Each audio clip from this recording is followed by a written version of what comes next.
Remember that shy 14-year-old girl who walked onto the America's Got Talent stage in 2018 and transformed into a powerhouse rock performer? Courtney Hadwin became an overnight sensation with over 200 million views on YouTube. Simon Cowell called her the next Janis Joplin. Howie Mandel hit the golden buzzer. The world was watching. And then, she seemed to disappear. What actually happened to Courtney Hadwin? The real story is more complicated than you think. Visual note: AGT audition clips, golden buzzer moment. Let's go back to June 2018. Courtney Hadwin stepped onto that stage in Los Angeles, looking nervous and almost fragile. She was from a small town in northeast England called Hesleden, population around 4,000 people. Her parents described her as painfully shy at home. But when the music started, something remarkable happened. She performed Hard to Handle by Otis Redding, and the transformation was instant. Her body moved with this raw, uninhibited energy. Her voice was raspy, powerful, decades beyond her years. The judges sat there stunned. The audience went wild. Howie Mandel didn't hesitate. He slammed that golden buzzer, sending Courtney straight to the live shows. Simon Cowell made a prediction on camera that night. "I have a feeling we're going to hear a lot from you." The clip went viral immediately. Within days, she had millions of views across social media platforms. Entertainment Weekly wrote about her. Rolling Stone covered her audition. International media outlets picked up the story. This wasn't just a talented kid on a talent show. This felt like the discovery of a genuine artist. Visual note: news headlines, social media reactions, view counts. But here's what most people don't know about that moment. Courtney had already been performing for years back in England. She'd won a local competition called Teen Star UK in 2017, where she performed at the grand finals at the Eventim Apollo in London. She'd been gigging around the northeast of England, playing working men's clubs and small venues. Her parents, Paul and Anne-Marie, were incredibly supportive but protective. They'd driven her to countless performances, managed her early career, and tried to keep her grounded. The AGT audition wasn't even Courtney's first time on a major talent show. She'd appeared on The Voice Kids UK in 2017, where she made it to the semi-finals. But that appearance didn't generate anything close to the reaction she got on America's Got Talent. Something about that specific performance, on that specific stage, captured the global imagination. So she made it to the live shows. Every week, Courtney delivered performances that showcased different sides of her ability. She sang Papa's Got a Brand New Bag by James Brown. She did Born to be Wild by Steppenwolf. Each performance was electric, unpredictable, and genuinely exciting to watch. The judges praised her consistently. The public voted for her week after week. By the time the finals came around in September 2018, Courtney Hadwin was one of the favorites to win the entire competition. Visual note: live show performances, judge reactions. And then she came in 6th place, not first, not even second or third. 6th. The winner that year was Shin Lim, a magician. Courtney was eliminated before the final round. For some viewers, this was shocking. How could someone with that much talent, that many viral views, that much buzz, not win? But if you've followed talent competitions for any length of time, you know this happens constantly. Viral moments don't always translate to sustained voting support. Different acts appeal to different demographics, and America's Got Talent has a particularly unpredictable voting pattern. Here's where the story gets interesting. After the show wrapped, Simon Cowell did something he doesn't do for every contestant. He signed Courtney to his record label, Psycho Entertainment. This was a massive deal. Psycho had worked with artists like One, Direction, Fifth Harmony, and Leona Lewis. For a 14-year-old from a small English town, this was the dream scenario. She hadn't won AGT, but she'd gotten something potentially more valuable: a major label deal with one of the most powerful figures in the music industry. The internet celebrated. Headlines declared her the real winner of the season. Fans assumed we'd see an album within months, a tour, maybe opening slots for major artists. The trajectory seemed obvious. Courtney Hadwin was about to become a star. Visual note: record deal announcements, Psycho label logo, celebration posts. And then, silence. Months went by. No album announcement, no singles, no tour dates. Courtney's social media continued with occasional posts, but nothing major. By early 2019, fans started asking questions. Where was the music? What was happening with the record deal? Some people speculated that the label didn't know how to market her. Others wondered if her parents had decided to slow things down. The lack of information created a vacuum, and that vacuum filled with rumors. In reality, several things were happening behind the scenes. First, Courtney was still legally required to attend school in England. She couldn't just drop everything and move to Los Angeles to record an album. UK education laws are strict about this. She was still a minor, and her parents were determined to give her as normal a childhood as possible under extraordinary circumstances. Second, according to interviews her father Paul gave to local media in Northeast England, the family was being very deliberate about Courtney's career path. They'd seen what happened to young performers who got pushed too hard, too fast. They wanted to make sure she was ready, that she had the right material, and that she wasn't being exploited. Paul told the Northern Echo in 2019 that they were taking their time to get everything right. Third, and this is crucial, Courtney was still figuring out who she was as an artist. At 14, she'd been performing covers of classic rock and soul songs. That worked brilliantly for a talent show, but what did a Courtney Hadwin original song sound like? What did she want to say? These aren't easy questions, especially for a teenager who just experienced this whirlwind of global attention. Visual note: school photos, hometown footage, recording studio images. Throughout 2019, there were small signs of activity. Courtney performed at some events in the UK. She posted covers on her YouTube channel. She seemed to be in good spirits, working on music, but nothing was being rushed to market. For fans who expected immediate stardom, this felt frustratingly slow. For her family, it felt responsible. Then came 2020, and the pandemic changed everything for everyone in the entertainment industry. Tours canceled, studios shut down. The entire music business went into suspended animation. For an emerging artist trying to launch a career, this was devastating timing. Whatever plans Psycho and Courtney's team had been developing got put on hold indefinitely. During the lockdown months, Courtney did what many musicians did. She turned to social media. She posted performances from home. She did Instagram live sessions. She covered songs and engaged with fans online. These posts showed a young woman who was maturing vocally and personally, but they also revealed something else. Courtney seemed happier performing from home, in a comfortable setting, than she sometimes appeared in the high-pressure environment of live television. In interviews, her mother, Anne-Marie, had mentioned that Courtney dealt with anxiety, particularly around the massive attention she'd received. The girl who seemed so uninhibited on stage was actually quite introverted off it. The contrast between her stage persona and her real personality was genuine, not an act, and that gap created pressure. Visual note: home performance videos, lockdown content, family photos. By 2021, fans noticed something significant.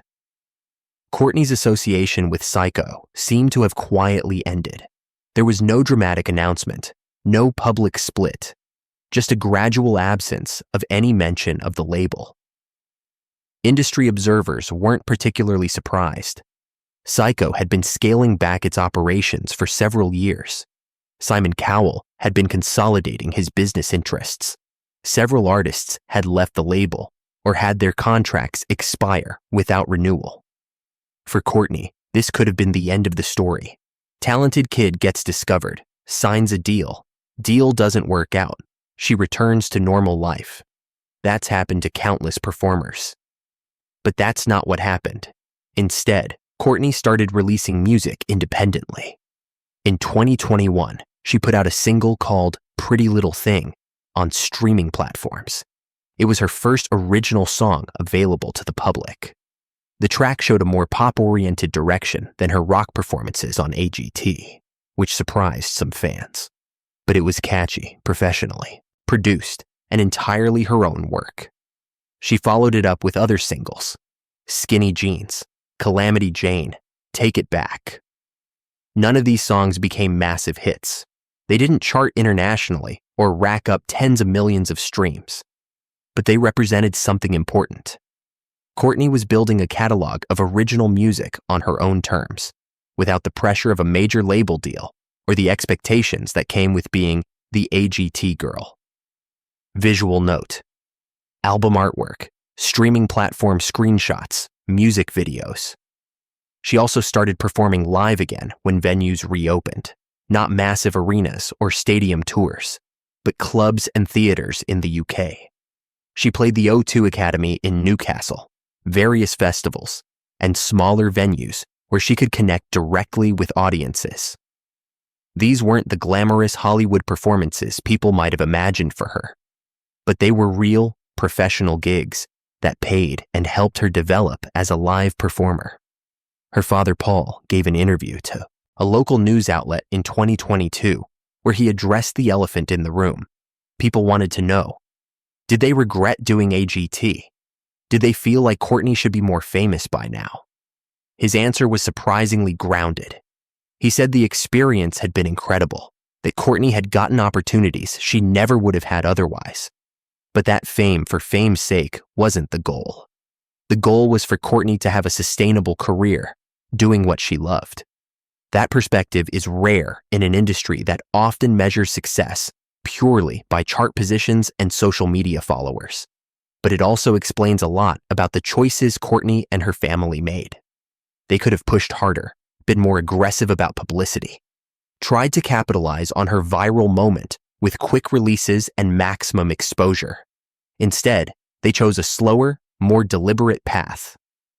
Visual note: live performance footage, family interviews, behind-the-scenes content. By 2023 and 2024, Courtney had settled into a pattern. She was releasing music regularly, performing live, building a loyal fan base, and living a relatively normal life in England. She'd graduated from school. She was in her early 20s. She'd survived the potentially destructive experience of becoming famous as a young teenager and emerged as a working musician. Her social media showed a young woman who was comfortable with herself, who loved performing, and who wasn't trying to manufacture a persona. She posted about her music, her life, her interests. She wasn't chasing viral moments or trying to recreate the AGT magic. She was just being Courtney Hadwin, which is probably the healthiest thing she could have done. Now, some fans see this as a disappointment. They wanted the fairy tale ending, where the AGT contestant becomes a global superstar. They wanted sold-out world tours and Grammy nominations and magazine covers. And it's understandable to want that for someone you've rooted for. But the reality is that most musicians, even incredibly talented ones, don't reach that level. Most musicians have careers that look a lot more like Courtney's, making music, performing regularly, building a modest but dedicated following, and finding satisfaction in the work itself, rather than the fame. Visual note: recent photos, current performances, social media posts. There's another angle to consider here. Courtney's story might actually be a success story, just not the kind we're conditioned to recognize. She got to travel the world and perform on one of the biggest stages in entertainment. She got to work with industry professionals and learn the business. She avoided the pitfalls that destroy many young performers: addiction, exploitation, burnout, loss of privacy, mental health crises. She maintained relationships with her family and friends. She developed her artistic voice. And she's still making music on her own terms in her early 20s. Compare that to some other young talents who've appeared on these shows over the years. Some have disappeared entirely. Some have struggled publicly with the aftermath of early fame. Some have been pushed into careers they didn't want by parents or managers who saw dollar signs.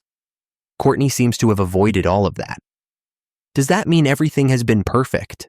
Probably not.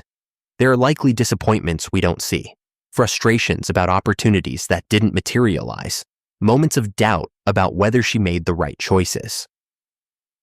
Being an independent artist is incredibly challenging. You're responsible for everything: the music, the marketing, the business decisions, the creative direction.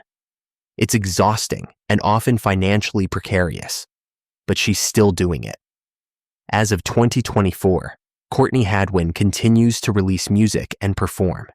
She's still connected to the artistic path she discovered as a young girl, singing in working men's clubs in Northeast England. That persistence matters. Visual note: timeline graphic showing her journey, recent music releases. So what's the truth about what happened to Courtney Hadwin after America's Got Talent? The truth is less dramatic than people might have hoped, but more admirable in some ways. She didn't become a household name. She didn't get the record deal success story that everyone expected. But she also didn't crash and burn. She didn't become another cautionary tale about the dangers of childhood fame. She became a working musician. She took the opportunities AGT provided, learned from them, and built something sustainable. She prioritized her well-being and her authentic artistic development over chasing fame. And 6 years later, she's still making music, still performing, and still growing as an artist. The entertainment industry sells us a specific narrative: talent plus exposure equals stardom. But that's not how it actually works most of the time. Success in music is complicated, unpredictable, and often has more to do with timing, luck, and business decisions than pure talent. Courtney Hadwin is enormously talented. That was never in question. But talent alone doesn't guarantee a particular outcome. Maybe the real story here isn't about what Courtney didn't achieve. Maybe it's about what she did achieve: autonomy over her own career, a healthy relationship with performance, and the freedom to develop as an artist without being destroyed by the machine that creates and discards young talents constantly. Visual note: montage of her journey from AGT to present.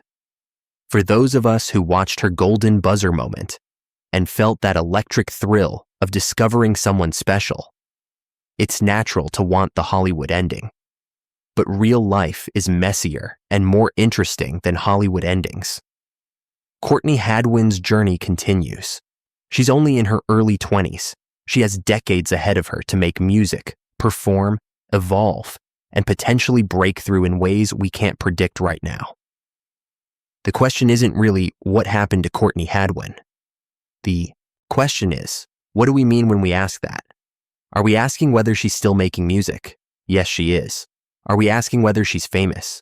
Not in the mainstream sense, but she has fans who follow her work. Are we asking whether she's happy and healthy? That's the question that actually matters. And from what's publicly visible, the answer seems to be yes. So here's something to think about.